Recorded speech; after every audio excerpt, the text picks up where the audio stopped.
মধ্যপ্রাচ্য পরিস্থিতি বিশ্লেষণে ইসলামাবাদ থেকে যুক্ত হচ্ছেন সাবেক কূটনৈতিক জিয়ার বালোচ। স্যার, এশিয়া ওয়ানে আপনাকে স্বাগতম। ইরান ও যুক্তরাষ্ট্রের মধ্যস্থতার বর্তমান পরিস্থিতি আপনি কিভাবে দেখছেন, বিশেষত যখন একটি সম্ভাব্য ফ্রেমওয়ার্ক চুক্তির খবর আসছে? ধন্যবাদ। হ্যাঁ, আমি মনে করি আমরা আশার এক ঝলক দেখতে পাচ্ছি এবং আমরা সেই সুড়ঙ্গের শেষে আলো দেখার জন্য অপেক্ষা করছিলাম। তাই মনে হচ্ছে এই অঞ্চল, বিশ্ব এবং সংঘাতের পক্ষগুলো, সেই সাথে মধ্যস্থতাকারী হিসেবে পাকিস্তান, সবাই এমন এক মুহূর্তে পৌঁছেছে যখন আমরা দেখতে পাচ্ছি শুধু স্লোগানগুলোই আর নেই। একে অপরকে হুমকি দেওয়া এখন মনে হচ্ছে সেগুলো কমে আসছে। এর পরিবর্তে আমরা যা দেখছি তা হলো দুই পক্ষের মধ্যে দুটি বার্তা বিনিময় হচ্ছে। আপনি নিশ্চয়ই রিপোর্ট করেছেন স্বরাষ্ট্রমন্ত্রী জনাব মহসেন নাকভি, তিনি আসলে বর্তমানে তিনি তেহরানে আছেন এবং এটি ছিল তার ২-৩ দিন আগে করা আগের সফরের পরপরই আরেকটি সফর। তাহলে এই শাটল কূটনীতি আসলে সেই মধ্যস্থতার দীর্ঘস্থায়ী প্রক্রিয়ারই একটি অবিচ্ছেদ্য অংশ, যেখানে দুই পক্ষ নিজেদের প্রস্তাবগুলো তুলে ধরে এবং একে অপরের পাল্টা প্রস্তাবগুলো গ্রহণ করে। তাহলে পাকিস্তান এই প্রক্রিয়ার মাঝখানে রয়েছে এবং দুই পক্ষ, ইরান ও যুক্তরাষ্ট্রের মধ্যে আলোচনার প্রক্রিয়া আসলে এমন এক পর্যায়ে পৌঁছেছে যেখানে তারা ঠিক কোন প্রস্তাব নিয়ে আলোচনা করতে চায় সেই বিষয়ে একটা মধ্যম পথ খুঁজে বের করার চেষ্টা করছে। হ্যাঁ, নিশ্চিতভাবেই পাকিস্তানি কর্মকর্তারা তীব্র মধ্যস্থতার চেষ্টায় নিয়োজিত রয়েছেন। পাকিস্তানের কূটনৈতিক ভূমিকা দুই পক্ষকে চুক্তির কাছাকাছি আনতে কতটা গুরুত্বপূর্ণ? দেখুন, পাকিস্তান খুবই গুরুত্বপূর্ণ কারণ তার অবস্থান ভৌগোলিক এবং কূটনৈতিক দুটো দিক থেকেই। ভৌগোলিকভাবে কারণ আমরা মধ্য এশিয়া, দক্ষিণ এশিয়া এবং পশ্চিম এশিয়ার সংযোগস্থলে অবস্থিত। কূটনৈতিকভাবে কারণ পাকিস্তান নিজেকে যুক্তিবাদী, ভারসাম্যপূর্ণ এবং স্থিতিশীলতার কণ্ঠস্বর হিসাবে প্রতিষ্ঠিত করেছে এবং আমরা সংশ্লিষ্ট সব পক্ষের, যারা সরাসরি এই সংঘাতে জড়িত, যেমন ইরান, ওয়াশিংটন, তাদের সঙ্গে যোগাযোগের পথ খোলা রেখেছি।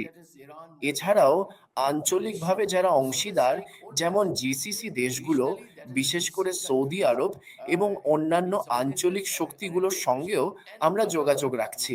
এখানে আরো কিছু গুরুত্বপূর্ণ খেলোয়াড় আছে, যেমন মিশর, তুরস্ক এবং চীন।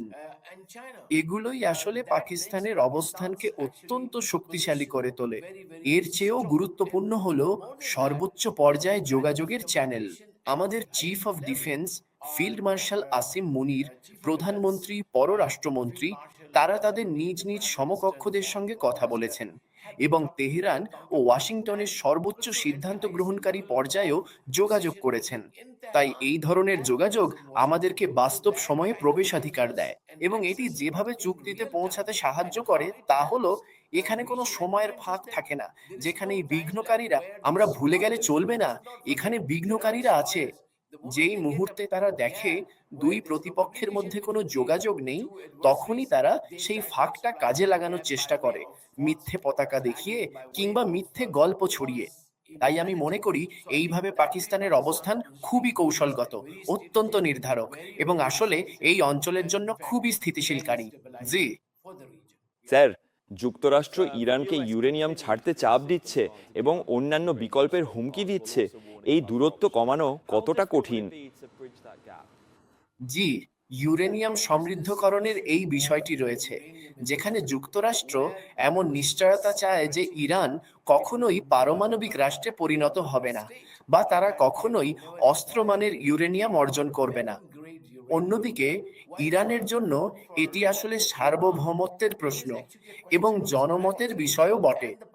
তাই আমি মনে করি এখানে একটি ভারসাম্য খুঁজে বের করতে হবে, অর্থাৎ একটি কারিগরি চুক্তির মাধ্যমে, যা আসলে সেই সব কারিগরি বিশেষজ্ঞদের মধ্যে আলোচনা করা উচিত যারা সত্যিই পারমাণবিক বিজ্ঞানের বিষয়টি জানেন। এটাই আগেও ঘটেছিল যখন তারা যৌথ চুক্তি জেসিপিওএ, জেসিএপিও ও ও বিতে সম্মত হয়েছিল। তাই সেটা ছিল পারমাণবিক বিষয়ে একটি গুরুত্বপূর্ণ অগ্রগতি।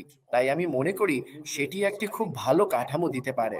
এছাড়াও ইরান পরমাণু অস্ত্র বিস্তার রোধ চুক্তির এনপিটি সদস্য, এবং এই চুক্তি খুব স্পষ্টভাবে সেই কাঠামো নির্ধারণ করে যার মধ্যে সমৃদ্ধিকরণ নিশ্চিত করা যায়, যাতে এটি অস্ত্র গ্রেড ইউরেনিয়ামের নিচে থাকে। তাই আমি মনে করি এখন আমরা যা দেখতে পাবো তা হলো একটা সাধারণ নীতিগত ঐক্যমত, যাতে সম্ভবত বিশেষজ্ঞ পর্যায়ের আলোচনা এগিয়ে যেতে পারে। এবং আমরা জানি যে ইরান ইতিমধ্যেই পরমাণু অস্ত্রের ব্যাপারে অঙ্গীকার করেছে, কারণ তাদের নেতার একটি ফরমান আছে যে তারা কখনোই পারমাণবিক অস্ত্র তৈরি করবে না। তাই সেটার সত্যতা যাচাই করতে হবে। কিন্তু সমস্যা হলো দুই দেশের মধ্যে বিশ্বাসের ঘাটতি, আর এখানেই পাকিস্তানের গুরুত্বপূর্ণ ভূমিকা আসে। আমরা যেন এমন একটি ব্যবস্থা নিয়ে আসতে পারি, এবং আমরা চেষ্টা করেছি এমন একটি প্রক্রিয়া তৈরি করতে যেখানে কিছু আস্থা নির্মাণমূলক পদক্ষেপের মাধ্যমে বিশ্বাস পুনরুদ্ধার করা যায়। আমি আন্তরিকভাবে আশা করি যে পারস্পরিক আস্থা ও বিশ্বাস তৈরির জন্য যেসব পদক্ষেপ আগে নেওয়া হয়েছিল সেগুলো আবারও কার্যকর এবং সক্রিয় হয়ে উঠবে, এবং আমরা অদূর ভবিষ্যতে দেখতে পাবো যে ইরান ও যুক্তরাষ্ট্র এই দুই দেশের মধ্যে বর্তমানে যে গভীর বিশ্বাসের ঘাটতি রয়েছে তা ধীরে ধীরে কমে আসবে।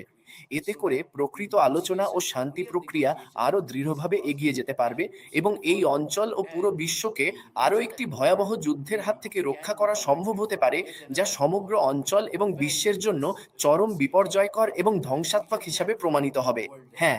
আচ্ছা, ইরান বলছে আলোচনা চলছে এবং খসড়া নথিপত্র আদান প্রদান হচ্ছে।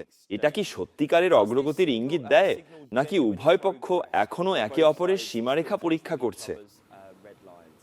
না, আসলে আমি ব্যক্তিগতভাবে মনে করছি যে এই খসড়া নথিপত্রের আদান প্রদান মূলত একটি নির্দিষ্ট কাঠামো বা রূপরেখা নির্ধারণ করতে সাহায্য করবে। এটা অপর পক্ষকে স্পষ্টভাবে দেখার সুযোগ করে দেবে যে আমার কথা হলো, আমি জানি আমি জানি রেড লাইন শব্দটা প্রচলিত, কিন্তু আমি এটাকে একটু ইতিবাচকভাবে বলতে চাই। তারা জানতে চায় কত দূর পর্যন্ত দুই পক্ষ একে অপরের জন্য গ্রহণযোগ্য কোনো বাস্তবসম্মত বিকল্প ভাবতে পারে। সেটা পারমাণবিক ইস্যু হোক, হরমুজ প্রণালী খোলার বিষয় হোক, নিষেধাজ্ঞা হোক, বা যুক্তরাষ্ট্রের কাছে আটকে থাকা অর্থের ব্যাপার হোক।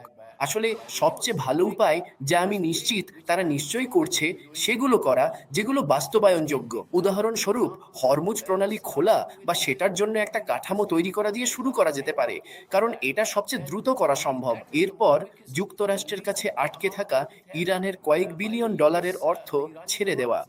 এটা হলে এটা হলে তাদের দেশে অনেক সমর্থন আসবে, কারণ মানুষ এই প্রক্রিয়ার ওপর বিশ্বাস করতে শুরু করবে। দেখুন, কারণ এখানে দুই পক্ষের জন্যই চ্যালেঞ্জ আছে। তাদের নিজেদের দেশের জনগণকেও সন্তুষ্ট করতে হবে। তাই আমি মনে করি দুই পক্ষের কেউ যদি ইতিবাচক কোনো ধরনের সংকেত বা ইঙ্গিত দেয়, বা কোনো ধরনের, এটা ছাড় নয় বরং পারস্পরিক আস্থার একটি বলিষ্ঠ পদক্ষেপ, তাহলে তারা কঠিন সিদ্ধান্তগুলো নিতে পারবে, যা পরে আলোচনার অগ্রগতির সঙ্গে সঙ্গে সামনের দিকে আরো বেগবান করা সম্ভব হবে।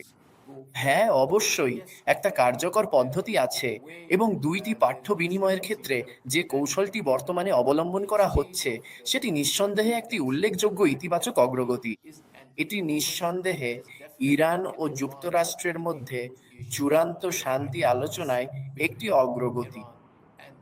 পাকিস্তান এই ভূ রাজনৈতিক সংকটে মধ্যস্থতাকারী হয়ে আসলে কি লাভ বা ঝুঁকি দেখছে? হ্যাঁ, দেখুন, পাকিস্তানের পররাষ্ট্রনীতি সবসময় এই নীতির উপর ভিত্তি করে যে আমাদের, এবং অবশ্যই আমরা সর্বত্র শান্তি চাই। কিন্তু এই নির্দিষ্ট বিষয়ে আসলে আমি মনে করি নিঃসন্দেহে আমাদের একটি কৌশলগত স্বার্থ রয়েছে, যাতে উপসাগরীয় অঞ্চল আরেকটি যুদ্ধে না জড়িয়ে পড়ে। কারণ এখানে একটি আদর্শিক দিকও আছে, যেমন আমাদের সৌদি আরব রয়েছে, যারা আমাদের পারস্পরিক প্রতিরক্ষা অংশীদার। আমাদের উপসাগরীয় দেশগুলোর সঙ্গে খুব ভালো রাজনৈতিক ও অর্থনৈতিক সম্পর্ক রয়েছে। তাই এটাও আরেকটি বিবেচ্য বিষয়। এবং আমাদের প্রতিবেশীতেও, আল্লাহ না করুন, যদি যুদ্ধ হয় বা আরো বেড়ে যায়, তাহলে আমাদের ইরান ও পাকিস্তানের মধ্যে প্রায় 1000 কিলোমিটার সীমান্ত রয়েছে। তাতে বিশাল শরণার্থী সমস্যা হতে পারে, আর পাকিস্তানের জন্য অত্যন্ত জটিল এবং বড় ধরনের সমস্যা দেখা দিতে পারে। তাই আমরা আসলে এই পরিবর্তনশীল মাল্টিপোলার বিশ্বে একটি মধ্যম শক্তি হিসেবে ভূমিকা রাখার নিরন্তর প্রচেষ্টা চালিয়ে যাচ্ছি, এবং অবশ্যই আশা করি এই মধ্যস্থতার মাধ্যমে আমরা সফলতা অর্জন করতে পারব। এটি অবশ্যই আমাদের ইতিমধ্যে অর্জিত মধ্যম শক্তি হিসেবে মর্যাদাকে আরও জোরদার করে, এবং অবশ্যই ইরান, সৌদি আরব, জিসিসি দেশসমূহ ও যুক্তরাষ্ট্রের সঙ্গে দীর্ঘমেয়াদী সম্পর্ককেও শক্তিশালী করে। তাই আমি মনে করি পাকিস্তানের জনমত গুরুত্বপূর্ণ। তাই পাকিস্তানকে এখন এই অঞ্চলে একটি স্থিতিশীল শক্তি হিসেবে দেখা হচ্ছে, এমন সময়ে যখন সবাই ডান বামে ছুটছে। কিন্তু এর কৃতিত্ব আমাদের নেতৃত্বের, আমাদের পররাষ্ট্র মন্ত্রণালয়ের বিশেষজ্ঞদের। কারণ এই চরম মেরুকরণের সময়েও পাকিস্তান একটি অত্যন্ত স্থিতিশীল, নীতিনিষ্ঠ এবং ভারসাম্যপূর্ণ পররাষ্ট্রনীতি বজায় রাখছে, যা অবশ্যই ইনশাআল্লাহ শান্তির সুফল বয়ে আনবে। এটি শুধু পাকিস্তানের জন্য নয়, বরং পুরো অঞ্চল এবং বিশ্ববাসীর জন্যই উপকার বয়ে আনবে।